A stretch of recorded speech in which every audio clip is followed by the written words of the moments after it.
क्या आपने स्कूल में कभी सरस्वती नदी के बारे में पढ़ा था अपने हिस्ट्री क्लास में?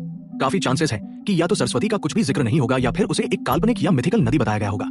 यह है Indian history text book myths का एपिसोड 1। असल कहानी बिल्कुल उलट है। सरस्वती नदी ही भारतीय सभ्यता की जननी है। आज जिसे हड़प्पा सभ्यता कहा जाता है, उसके लगभग 2/3 साइट सिंधु नदी के आसपास नहीं बल्कि एक सूखे पेलियो चैनल के किनारे पाए गए हैं, जो कि आज के घग्घर हाकरा नदी के आसपास स्थित है। यही वैदिक सरस्वती का रूप था और ये कई वैज्ञानिक प्रणाली से साबित हो चुका है।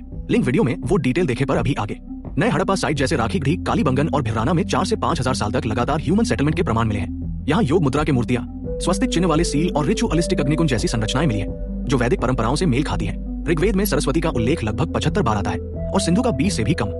ऋग्वेद में सरस्वती को नदीत्तमा और देवित्तमा कहा गया है। बताया गया है कि सरस्वती हिमालय से निकलकर समुद्र तक जाने वाली एक विशाल नदी थी।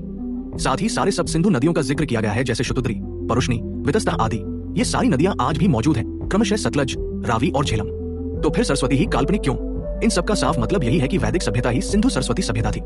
ये हमसे इसीलिए छुपाया गया क्योंकि अगर सरस्वती को एक वास्तविक नदी माना जाए तो आर्य आक्रमण थ्योरी कमजोर पड़ जाती है और भारत को बाहरी, स्थानीय या उत्तर दक्षिण में बांटने वाला नैरेटिव टिक नहीं पाता। अगर आप ऐसे ही दबे हुए सच जानना चाहते हैं जो हमारे किताबों में छुपाए गए, तो चैनल को सब्सक्राइब अवश्य करें।